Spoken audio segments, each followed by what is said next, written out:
Hi everyone, welcome back to a new Roblox story. This time, the story is about the popular Roblox game Brookhaven. As always, not all of our stories are based on true events, but some are. So sit back, relax, and enjoy the story, if you dare. The shout out for this video goes to Carl. Lily loved decorating houses in Brookhaven more than anything else in the world. Every day after school, she would rush to her computer and log into her favorite server, where her beautiful pink and white house sat perfectly by the lake. She had spent months getting every detail just right. The rose garden in the front yard, the pastel furniture inside, the cheerful yellow curtains in every window. Her house was like a rainbow in a world of ordinary buildings, and she was incredibly proud of it. The house next door had been empty since she started playing on this server 6 months ago. It was a grey house that looked old and forgotten compared to all the other colourful homes in the neighbourhood. The paint was faded, the windows were dark, and weeds grew wild in what should have been a garden. Lily always wondered why no one ever claimed it. In a popular game like Brookhaven, empty houses usually got taken quickly by new players looking for a place to call home. Maybe it's glitched, she had mentioned to her friend Emma once. Or maybe it's just too ugly for anyone to want. Emma had laughed. Not everyone has your amazing decorating skills, Lily. Most players just want any house they can get. But months passed, and the grey house remained empty, like a sad shadow next to Lily's bright and happy home. On a sunny Tuesday afternoon in the game, Lily was tending to her virtual garden when she noticed something different. The grey house next door had lights glowing in the windows, and there was a car parked in the driveway. An old, dusty grey sedan that looked like it hadn't been washed in years. "Finally!" Lily said out loud to her empty bedroom. "Someone moved in.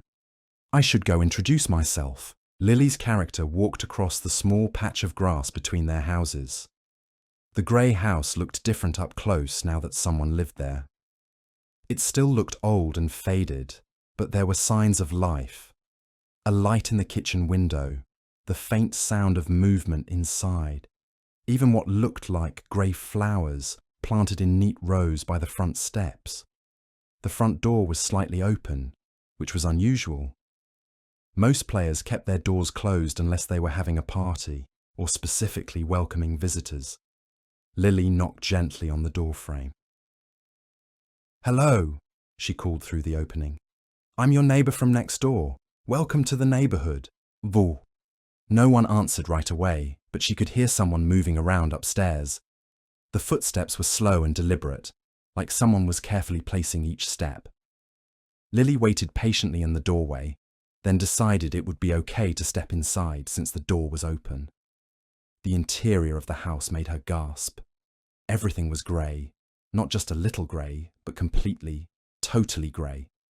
The walls were grey, the furniture was grey, the carpet was grey. Even the flowers in the vase on the coffee table were a dull, lifeless grey. It was like someone had drained all the colour out of a normal house and left only shades of grey behind. That's such a weird decorating choice, Lily thought to herself. She had seen some unusual house designs in Brookhaven.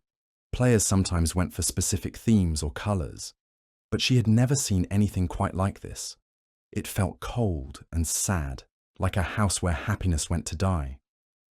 The footsteps upstairs got louder, coming down what sounded like wooden stairs.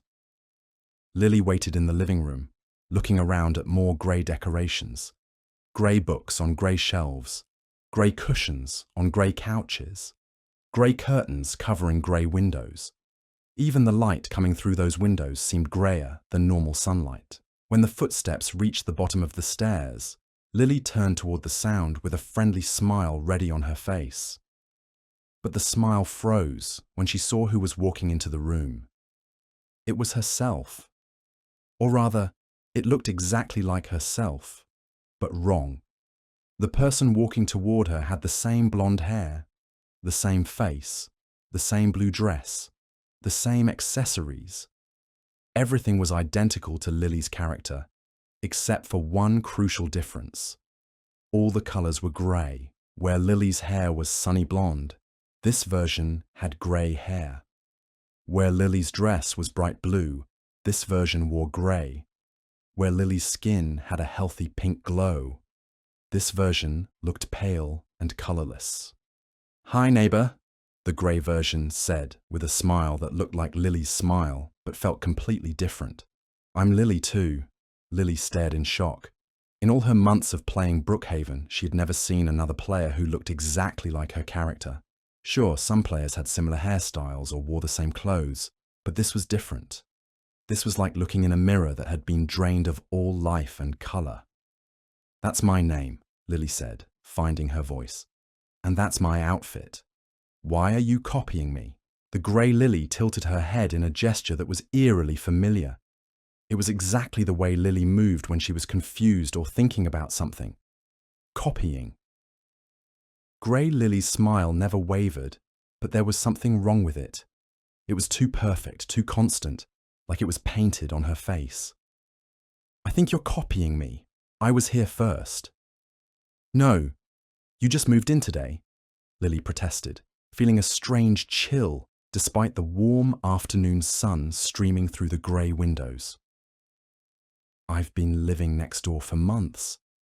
I've been on this server since it opened. You can check the records." Grey Lily's head tilted the other way, and her expression became almost pitying. "Have you? Are you really sure about that?" The question hit Lily strangely. Of course she was sure. She remembered everything, joining the server on her first day, exploring the empty neighbourhoods, finding the perfect house by the lake, spending hours and hours decorating it exactly the way she wanted. She remembered making friends with the other players, helping new people learn the game, building a whole life in this virtual world. "Yes, I'm sure," Lily said firmly. "I remember everything." "Memory can be such a tricky thing," Grey Lily said in a voice that sounded like Lily's voice, but with all the warmth removed. "Sometimes we remember things the way we wish they were, not the way they actually happened. Let me show you something that might help clear up this confusion." Grey Lily walked to one of the grey windows and pointed outside toward Lily's house. "Look at your house." Lily looked through the window and felt her heart stop. Where her beautiful pink and white house should have been, there was another grey house, identical to the one she was standing in. The bright rose garden was gone, replaced by grey bushes and grey flowers. The yellow curtains were grey. The colourful decorations she could usually see through the windows were all grey shadows of their former selves. "What happened to my house?" Lily asked, her voice rising in panic. She pressed her face against the grey window, trying to see if this was some kind of optical illusion or server glitch. But no matter how she looked, her house was grey, grey, grey. "That's my house," Grey Lily said calmly, as if she was explaining something obvious to a confused child. "I live there. You live here, in this grey house. You've always lived in the grey house." "No, that's completely wrong." Lily ran toward the front door, desperate to get to her house and prove that this was all some kind of mistake. "That's my house. I decorated it myself. I chose every piece of furniture, every colour, every detail." She burst out of the grey house and ran across the small yard to what should have been her bright and cheerful home. But when she reached the front door and tried to open it, the handle wouldn't turn. The door was locked, sealed tight against her. She pressed her face to the window and peered inside.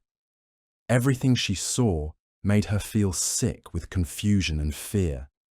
Her furniture was there, but it was all grey. Her carefully chosen pastel sofa was now the colour of storm clouds. Her bright yellow kitchen table was the colour of old concrete.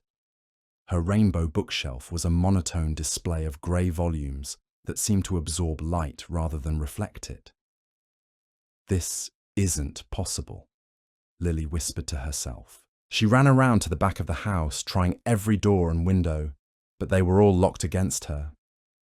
Through each window, she could see her belongings transformed into sad grey shadows of their former selves. She ran back to Grey Lily's house, where the other version of herself was standing in the doorway, with that constant, unsettling smile. "Change it back," Lily demanded. "I don't know how you did this, but change my house back right now. Give me my colours back. Give me my life back."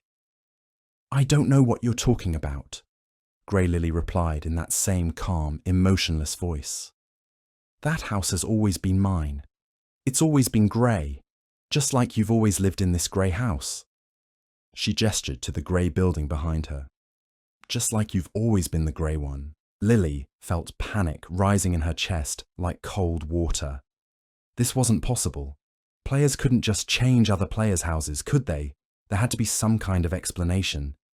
Maybe it was a server glitch, or maybe someone was playing a prank on her. She opened her friends list to message Emma or Mike or any of her other friends for help. But when the list appeared on her screen, it was completely empty. No names, no chat histories, no indication that she had ever talked to another player in the game. "That's not right," Lily said, staring at the empty list. "I have friends. I talk to people every day." "Check your profile," Grey Lily suggested, still wearing that terrible, constant smile. With trembling fingers, Lily opened her character profile. What she saw there made her feel like the ground was falling away beneath her feet. Her join date for the server showed as today. Not months ago, but today. All her achievements were gone. Her playtime showed as less than an hour, and worst of all, her character's name wasn't Lily anymore. It was Grey Lily. "See?" Grey Lily said, peering over her shoulder at the screen. "You're the grey one. You've always been the grey one. I don't know why you were confused about that." "This is impossible," Lily said, but her voice sounded weak even to herself. "Someone's changed everything. Someone's hacked the server or something. Or maybe," Grey Lily said softly, "you're finally remembering things the way they really are." Lily slammed her laptop shut and sat in her real bedroom, breathing heavily. This had to be some kind of elaborate prank, or maybe a server error. She would contact the game moderators, or maybe just switch to a different server where things would be normal again. But when she opened her laptop and logged back in, everything was exactly the same. The grey house, the grey furniture, the empty friends list, the profile showing her as Grey Lily, who had just joined the server. In desperation, Lily ran through the virtual neighbourhood, looking for other players who might remember her. Surely someone would recognise her, would remember the months of friendship and fun they had shared. She found a group of players at the park, people she was sure she had met before. There was Emma with her red hair and green dress, Mike in his baseball uniform, Sarah wearing her favourite purple outfit. These were people she had played with, laughed with, shared stories with. "Hi everyone," Lily called out as she approached. "It's me, Lily." The group turned to look at her, and their expressions were polite but confused. "I'm sorry," Emma said kindly, "but I don't think we've met before. I'm Emma. Are you new to the server?" "No, I'm not new," Lily protested. "We're friends. We built that treehouse together last month, remember? And we had that big party at the beach." Emma exchanged glances with Mike and Sarah. "I think you might have me confused with someone else," she said gently. "I've never built a treehouse with anyone. But there is a girl named Lily who comes to the park sometimes. She lives in that pretty pink house by the lake. Maybe you're thinking of her." "I am her," Lily said. But even as she spoke, she saw their expressions becoming more confused and a little worried. "The Lily we know doesn't look like you," Mike said carefully. "She has blonde hair and wears bright colours. You look different." Lily looked down at herself and felt a chill of horror. Her avatar was still grey. Grey hair, grey dress, grey shoes. When had that happened? She was sure she had been wearing her normal bright colours when she first logged in today. "Excuse me," Sarah said, pointing across the park, "but there's Lily now. Maybe you two know each other." Lily turned and saw her own bright, colourful self walking across the park grass. But it wasn't her. It was Grey Lily, Except now Grey Lily wasn't grey anymore. She had Lily's sunny blonde hair, her bright blue dress, her cheerful smile. She looked exactly the way Lily used to look. Exactly the way Lily was supposed to look. "Lily!" Emma called out, waving at the bright figure. "There you are. We were just meeting your friend." "Oh, hi everyone," the bright version said, in Lily's own voice, Lily's own cheerful tone. "Sorry I'm late. I was just redecorating my house. You should come see it later." "I'd love to," Emma replied. "I always love seeing what you've done with your place. It's so colourful and cheerful." The bright version, the version that had stolen Lily's appearance, her house, her friends, her entire life, turned to look at Lily with false concern. "And you must be the new player I heard about. What was your name again?" "I'm Lily," Lily said desperately. "I'm the real Lily. She's the fake one." The group looked uncomfortable. Mike cleared his throat. "Maybe there's been some kind of misunderstanding. You both can't be named Lily." "You're right," the bright version said with perfect reasonableness. "I've been Lily since I joined this server 6 months ago. I think our new friend here might be a little confused. Maybe she forgot her real name." "I haven't forgotten anything," Lily shouted, but she could see that the other players were starting to side with the bright version. Of course they were. That version looked like the Lily they remembered, acted like the Lily they had befriended, sounded like the person they thought they knew. "Your name tag says Grey Lily," Sarah pointed out gently. "Maybe that's your real name. It's a pretty name too." Lily looked up at the space above her character's head, where her name should appear. Sure enough, it said Grey Lily, in grey letters that seemed to blend into the background. "I've been replaced," Lily realised with growing horror. Not just copied, completely replaced. This other version had taken over her identity so completely that reality itself seemed to have changed to accommodate the theft. She turned and ran from the park, ignoring the calls behind her asking if she was okay. She ran through the neighbourhood streets, past houses where she was sure she had visited friends, past the shops where she had bought decorations, past every familiar landmark that now felt foreign and wrong. Finally, she found herself back at the Grey House. Apparently, her house now, according to everyone and everything in the game. She went inside and climbed the stairs to what had once been a cheerful bedroom, but was now a grey and depressing space. On the computer desk, which was grey like everything else, she found a note that hadn't been there before. It was written in neat handwriting on grey paper. "Welcome home, Grey Lily. This is where you belong now. This is where you've always belonged. Soon you'll forget you were ever anything else. Soon the grey will feel natural and right. Soon you won't remember what colours even look like. This is better for everyone. Colours are too bright, too loud, too chaotic. Grey is peaceful. Grey is calm. Grey is forever. Rest now. Let the grey take you. Let it make you complete." Lily crumpled up the note and threw it across the room, but even her anger felt muted and grey. She tried to customise her house, to change the grey colours back to the bright shades she loved. But when she opened the decoration menu, there were only grey options available. Light grey, dark grey, medium grey, slate grey, charcoal grey. No pinks, no blues, no yellows, no greens. Just endless variations of the same lifeless grey. She tried to change her avatar's outfit, accessing her wardrobe with desperate hope. But every item of clothing was grey. Her bright blue dress had become grey. Her colourful accessories had become grey. Even her hair colour options were limited to different shades of grey. Days passed in the Grey House, and Lily found that other players did occasionally visit, but they only knew her as the Grey Girl who lives in the Grey House. They were nice enough. Brookhaven players were generally friendly people. But they always seemed a little uncomfortable around her. They would chat for a few minutes, then make excuses to leave. They would invite her to events, but always as an afterthought. And they never seemed disappointed when she declined. Lily began to understand that she made people uncomfortable now. There was something wrong with her, something off-putting about her greyness that other players instinctively avoided. She was becoming the weird neighbour that people were polite to, but didn't really want to spend time with. The worst part was that she was starting to forget what colours had looked like.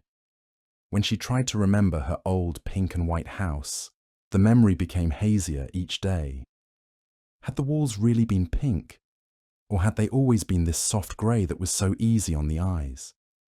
When she tried to picture her bright blue dress, she could only imagine different shades of grey fabric. No, she would tell herself, shaking her head hard. I remember. I was bright and colourful.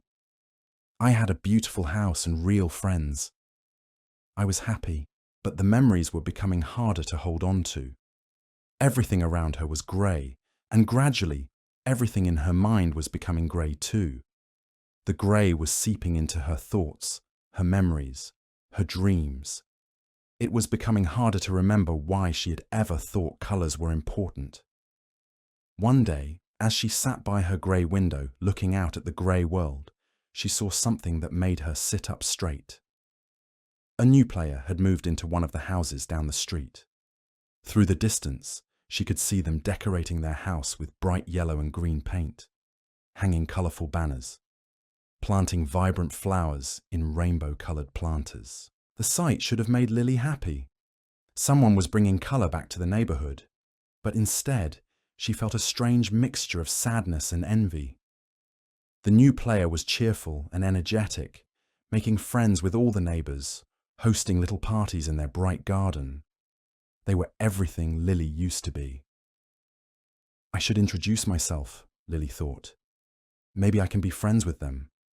Maybe being around someone so colourful will help me remember who I used to be. But when she looked in her grey mirror, she saw how she appeared now. Drab, colourless, sad. Would someone so bright and cheerful want to be friends with someone like her? Wouldn't her greyness just bring them down, make them uncomfortable the way it did everyone else? She decided to stay inside. Grey people belonged in grey houses after all. That's what felt natural now. From her window, she watched the new player living the life she used to live, hosting friends, decorating with wild creativity, filling their space with joy and colour. But she could barely remember having any other life than this grey one. The memories of brightness were fading like old photographs left too long in the sun. Soon, she thought, she would forget completely. And maybe that would be a relief. Maybe it would be easier to accept the grey, to embrace it, to let it fill all the spaces where colour used to live. And maybe, when that happened, the new player would look out their colourful window one day and see someone who looked exactly like them, except grey, moving into the house next door. But Lily didn't know about the others yet. She didn't know that in houses scattered throughout Brookhaven, there were other grey figures living grey lives in grey spaces. She didn't know about Jake, who had once been a cheerful boy with red hair and green clothes, until his grey double had taken over his identity. She didn't know about Emma, the real Emma, who now lived as Grey Emma in a grey version of her former house, while a bright imposter lived her stolen life. She didn't know about the Grey District, a part of Brookhaven that didn't appear on any map, where all the displaced players eventually ended up. She didn't know about the agency facility underground, where researchers in grey suits monitored the progress of what they called Project Neutralization, their plan to systematically drain the colour and chaos out of Brookhaven one player at a time. She didn't know that her grey double wasn't just a random occurrence, but part of a larger pattern that was spreading through the server like a slow-moving plague. Not yet, but she was about to learn. It started 3 days after she saw the new colourful player move in down the street. Lily was sitting in her grey living room, half-heartedly playing a grey puzzle game on her grey computer, when she heard a knock at her front door. She rarely had visitors anymore, so the sound surprised her. When she opened the door, she found another grey figure standing on her grey porch. It was a boy who looked about her age, with grey hair and grey clothes, and the same drained, colourless appearance she had grown accustomed to seeing in her mirror. "Are you Grey Lily?" he asked, in a voice that sounded tired and flat. "Yes," Lily replied, surprised to meet someone who looked like her. "I'm Grey Jake," the boy said. "I used to live across town until it happened to me too. I heard there was another grey person over here." Lily stepped aside to let him in. "It happened to you too. You mean the replacement?" Jake nodded wearily as he looked around her grey living room. 3 weeks ago, I had a bright red and green house friends, a whole life. Then my grey double showed up and took everything. Now I'm just this." He gestured to his colourless appearance. "How did you find me?" Lily asked. "There's a network," Jake explained. "Grey people helping other grey people. We don't show up in normal player searches anymore, but we can find each other. There are more of us than you might think." Lily felt a strange mixture of relief and horror. Relief that she wasn't alone in this experience, but horror at the implication that this was happening to other players too. "How many of us are there?" she asked. "I don't know exactly. Maybe 30 or 40 on this server alone. But I've heard it's happening on other servers too. Other games even." Jake sat down heavily on her grey couch. "Some of the others have been grey for months. They've almost completely forgotten what they used to be like." "Is there a way to change back?" Lily asked hopefully. Jake shook his head. "Not that anyone's found. The grey doubles seem to be connected to something bigger. Something that's systematically replacing colourful players with grey ones. We think there might be some kind of organisation behind it." "An organisation? But this is just a game." "Is it?" Jake asked. "Look around, Lily. Look at what's happening to us. This isn't normal game behaviour. Someone or something is manipulating the code, changing reality inside Brookhaven, and they're doing it for a reason." Well, over the following days, Jake introduced Lily to others in the Grey network.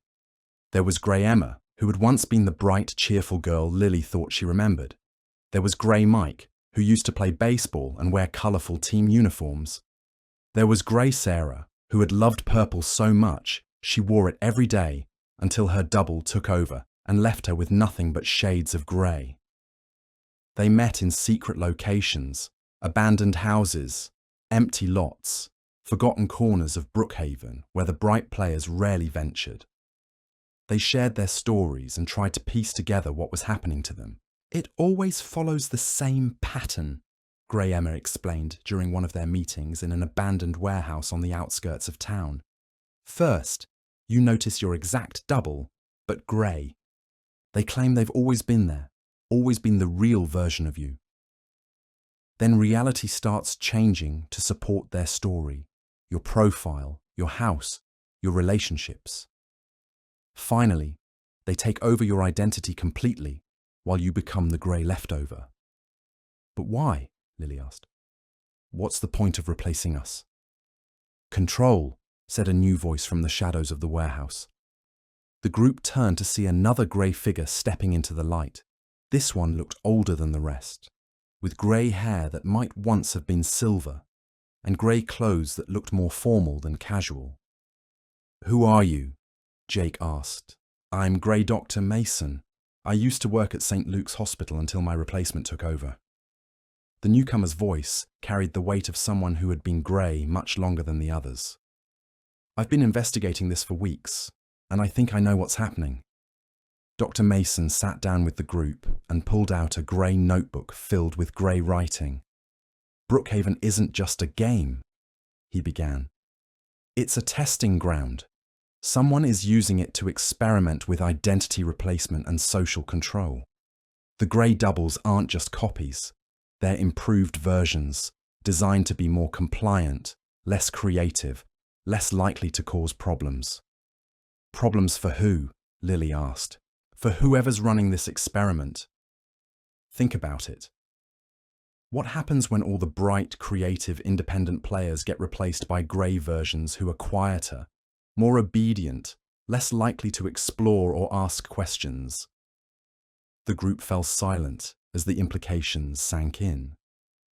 You mean they're trying to control the entire game? Grey Sarah asked. Not just the game, Dr. Mason replied grimly. I've been monitoring communications, and there are references to expanding beyond Brookhaven. They're perfecting the replacement process here before rolling it out to other games, other platforms. Imagine millions of players being systematically replaced by more controllable versions of themselves. But we're just playing a game, Grey Mike protested. We're not hurting anyone, aren't we? Dr. Mason asked. Every time we play, we're creating data, social data, behavioral data, psychological profiles.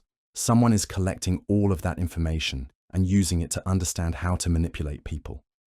The grey replacements are the next step, actually implementing that control. Lily felt a chill that had nothing to do with the grey world around her. So what do we do? How do we stop it? Dr. Mason closed his notebook. First, we need to find where it's all coming from. There has to be a central control point, probably somewhere in the underground tunnel system. I've mapped out most of Brookhaven's hidden areas, and there are sections that don't appear on any official layout. The tunnels are real? Jake asked. I thought those were just rumors. Oh, they're real, Dr. Mason confirmed. And I think that's where we'll find the source of the Grey Plague. But going down there will be dangerous. The people running this operation won't want us discovering their secret. The group agreed to meet again in 2 days to plan their investigation. As they prepared to leave the abandoned warehouse, Dr. Mason pulled Lily aside. There's something else you should know, he said quietly. The replacement process isn't random. They're targeting specific types of players, creative ones, leaders, people who bring joy and colour to the community. You must have been quite special in your original form. Lily felt a flutter of her old self, a tiny spark of the pride and happiness she used to feel. I did love decorating. I tried to make beautiful spaces for everyone to enjoy. That's exactly the kind of spirit they want to eliminate, Dr. Mason said. Which means you might be our best hope for stopping this. Your creativity, even in its muted grey form, might be the key to undoing what they've done. After the meeting, Lily walked through the grey streets back to her grey house, but her mind was spinning with new possibilities. For the first time since her replacement, she felt a sense of purpose. Maybe she couldn't get her old life back, but maybe she could prevent this from happening to other players. That night, she dreamed in colour for the first time in weeks. She saw her old pink and white house, her bright blue dress, her sunny blonde hair. She saw the faces of her real friends, not the strangers who had forgotten her. She saw a Brookhaven full of creativity and joy, not the muted grey world it was becoming. When she woke up, she felt different. The grey around her looked less natural, less acceptable. It looked like what it really was. A prison. A cage designed to contain and control the vibrant life that had once existed here. 2 days later, the grey network gathered again, but this time in a different location. Dr. Mason had discovered an entrance to the tunnel system behind the art museum, hidden behind a false wall that could only be opened by grey players. Apparently, their altered status gave them access to areas that normal players couldn't reach. It's like they want us to be able to move around down here, Jake observed as they descended into the tunnels. But why? Maybe because they don't think we're a threat anymore, Lily suggested. Maybe they think being grey has made us too passive to cause real problems. The tunnels were extensive, branching out under the entire town, like the roots of some massive, invisible tree. The walls were smooth and metallic, clearly not part of the original game design. This was something that had been added later, built in secret beneath the cheerful suburban surface of Brookhaven. As they walked deeper into the tunnel system, they began to hear sounds, machinery humming, computers beeping, the distant murmur of voices. The tunnels led them to a vast underground facility that looked like it belonged in a science fiction movie rather than a casual role-playing game. "What is this place?" Grey Emma whispered as they crouched behind a corner, looking out at rows of computer stations and massive screens displaying information about Brookhaven players. Dr. Mason studied the setup with growing alarm. "It's a monitoring and control center. Look at those screens. They're tracking every player's behavior, every conversation, every choice they make in the game." The screens show detailed profiles of players throughout Brookhaven, complete with psychological analyses, social network maps, and what looked like replacement readiness scores. Players who showed high creativity, strong friendships, or leadership qualities were marked with red flags. "They're choosing targets," Lily realized with horror, looking for the most vibrant players to replace next. As they watched, figures in grey suits moved between the computer stations, monitoring the data and updating files. These weren't players. They moved too purposefully, too efficiently. They looked like NPCs, non-player characters, but they were clearly intelligent and organized. "We need to get closer," Dr. Mason whispered. "We need to understand how the replacement process works." The group crept deeper into the facility, staying in the shadows between large pieces of machinery. The place was enormous, stretching out further than they could see in any direction. This wasn't just a small operation. This was a massive, sophisticated system that had probably taken months or years to build. They found a section that looked like a laboratory, filled with equipment that seemed to shimmer and phase in and out of existence. In the center of the lab were what looked like scanning devices, large chair-like machines surrounded by complex arrays of sensors and projectors. "This is where they create the doubles," Dr. Mason said, studying the equipment. "They scan a target player's avatar, personality, memories, everything that makes them who they are. Then they create a grey copy and begin the replacement process." "But how do they actually replace us?" Jake asked. "How do they change reality in the game?"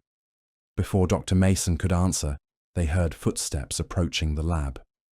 The group quickly hid behind the scanning equipment as 3 figures in grey suits entered the room.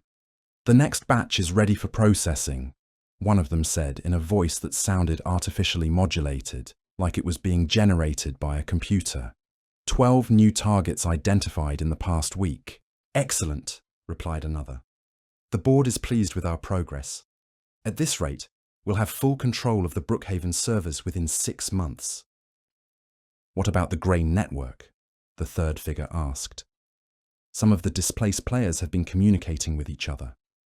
"Let them," the first figure replied dismissively. "Grey players are functionally neutered. They lack the creativity and drive to cause real problems. Their networking just keeps them busy and gives them the illusion that they're doing something important."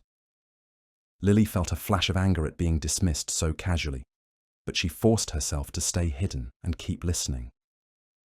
"Speaking of which," the second figure continued, "we've detected some unusual activity around the old tunnel entrances. It's possible some of the Greys have found their way down here." "Impossible," the third figure said. "The tunnels are designed to be confusing and maze-like. Even if they found an entrance, they'd get lost before reaching anything important. Nevertheless, increase security protocols. We can't afford any interference during the final phases of the project." The figures left the lab, their footsteps echoing in the vast facility.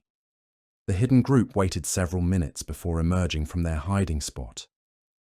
"Did you hear that?" Lily whispered. "They think we're harmless. They think being grey has made us weak and passive." "Maybe that's our advantage," Grey Emma suggested. "They're not taking us seriously because they don't think we can threaten them." Dr. Mason was examining the scanning equipment more closely. "This technology is incredible. It's not just copying our avatars. It's actually interfacing with the game's code at a fundamental level. They're rewriting reality within Brookhaven to accommodate the replacements." "Can we use it to change ourselves back?" Grey Sarah asked hopefully. "I don't think so. The process seems to be designed to work in only one direction, from colourful to grey. Reversing it would require... Dr. Mason paused, studying a console covered with complex controls. Actually, that's interesting. What is it? Lily asked. Look at this control panel. It's not just for creating grey copies, it's for managing the entire replacement network. If someone could access the master controls, they might be able to reverse the entire process, not just for one person, but for everyone who's been affected. The group exchanged excited glances. For the first time since their replacements, they had found something that looked like hope. How do we access it? Jake asked. Dr. Mason frowned at the console. It's locked behind multiple security systems. We'd need someone with administrative access, or what? Lily pressed. Or someone who could think creatively enough to find a way around the security. Someone who hasn't been completely drained of their original spark. All eyes turned to Lily. Despite being grey, despite having most of her memories and personality suppressed, she still seemed to have more of her original creative spirit than the others. I don't know if I can do it, Lily said uncertainly. I'm not a computer expert. I just liked decorating houses. That's exactly the kind of thinking we need, Dr. Mason encouraged. This isn't about technical knowledge. It's about seeing possibilities that others miss, finding unconventional solutions. That's what creativity really is. Lily approached the console nervously. The controls were complex and intimidating, covered with symbols and readouts that meant nothing to her. But as she looked at them, she began to see patterns, connections, relationships between different elements. It's like decorating a room, she said slowly. Everything has to work together, has to be in balance. But what if we change the balance? Her grey fingers moved across the controls, not following any technical manual, but following an instinctive sense of how the elements should relate to each other. She began to understand that the replacement process wasn't just about creating grey copies. It was about creating a specific kind of harmony, a muted and controlled version of the original chaos. What if we introduce some chaos back into the system? She wondered aloud. She found a control that seemed to regulate the colour saturation of the replacement process. Instead of lowering it to create more grey copies, she began to increase it. Warning lights started flashing as the system registered the unauthorized changes. They know we're here, Dr. Mason warned. You need to work faster. Lily's fingers moved more quickly across the controls, making adjustments based on intuition rather than knowledge. She was essentially redecorating the replacement system, changing its aesthetic from grey uniformity to something more vibrant and varied. Alarms began to sound throughout the facility. The grey-suited figures were mobilizing, searching for the source of the intrusion. Almost there, Lily said, her voice tight with concentration. She found what looked like a master reset control, but it was protected by a complex security sequence. The sequence required her to input a specific pattern, but she didn't know what pattern the system was looking for. Then, she had an idea. Instead of trying to guess the correct pattern, what if she created her own pattern? What if she approached this like a creative project, rather than a technical problem? She began inputting a pattern based on the colour scheme of her original house, the sequence of pinks and whites and blues that she had used to create her beloved home. The system didn't recognise the pattern, but it also couldn't reject it, because she was inserting it at a level deeper than the normal security protocols. They're coming, Jake warned from the lab entrance. There are grey suits heading this way. Lily input the final element of her pattern and pressed the master reset control. The facility exploded in light and sound. Every screen, every piece of equipment, every surface suddenly blazed with colour as the replacement system overloaded and began reversing its own processes. Throughout Brookhaven, players who had been replaced suddenly found their avatars flickering between grey and colourful versions. The bright doubles began to fade and glitch as the system that sustained them started to fail. In her grey house by the lake, the bright version of Lily, the imposter who had stolen her life, suddenly stopped moving. Her perfect smile faltered as she began to dissolve like digital dust in the wind. The real Lily felt a warm sensation spreading through her avatar as colour began to return to her appearance. Her grey hair lightened to blonde. Her grey dress shifted to bright blue. Her pale skin gained a healthy pink glow. All around the facility, the grey-suited figures were collapsing as their artificial intelligence systems failed. The massive conspiracy that had been slowly taking over Brookhaven was crumbling as its technological foundation was undermined. "We did it," Dr. Mason said in amazement, watching as his own appearance shifted from grey back to its original colours. The replacement process is reversing, but their celebration was interrupted by a new voice, one that seemed to come from the facility's speakers rather than from any visible figure. "Clever," the voice said. "Very clever. We underestimated the creative potential that remains in grey subjects. This is valuable data." The group looked around nervously. The grey suits were gone. The replacement equipment was disabled. But the voice suggested that whatever intelligence was behind the conspiracy was still active. "Who are you?" Lily called out to the empty facility. "We are researchers," the voice replied. "We study human behaviour, social dynamics, the mechanisms of control and influence. Brookhaven was just one experiment among many." "Why?" Grey Emma, who was no longer grey, demanded. "Why replace us? Why try to control the game?" "Because control is the future," the voice explained. "In the physical world, people are chaotic, unpredictable, difficult to manage. But in digital spaces, we can create better versions of humans, versions that are more compliant, more productive, less troublesome." "People aren't meant to be controlled," Lily said firmly, feeling her old strength and confidence returning. "Creativity and individuality aren't problems to be solved. They're what make life worth living." "Perhaps," the voice conceded. "But this experiment has provided valuable insights. The reversal process you've initiated will be studied and incorporated into our next iteration. Thank you for your contribution to the research." The facility began to shake and crumble around them as systems shut down and self-destructed. The voice faded away as the underground complex began to collapse. "We need to get out of here," Dr. Mason warned. The group ran through the collapsing tunnels, dodging falling debris and failing equipment. Behind them, the massive facility that had been hidden beneath Brookhaven was destroying itself, erasing all evidence of the experiment. They emerged from the tunnel entrance behind the art museum, just as the underground complex completed its self-destruction. The ground shook once, then settled, leaving no trace of what had been hidden beneath the town. Lily looked around at her friends, no longer grey, but restored to their original, colourful selves. She could see the joy and relief in their expressions, the spark of life that had been missing for so long. "Is it over?" Jake asked. "For now," Dr. Mason replied, "but they're still out there somewhere. This was just one experiment. They'll try again, probably in different games, with different methods.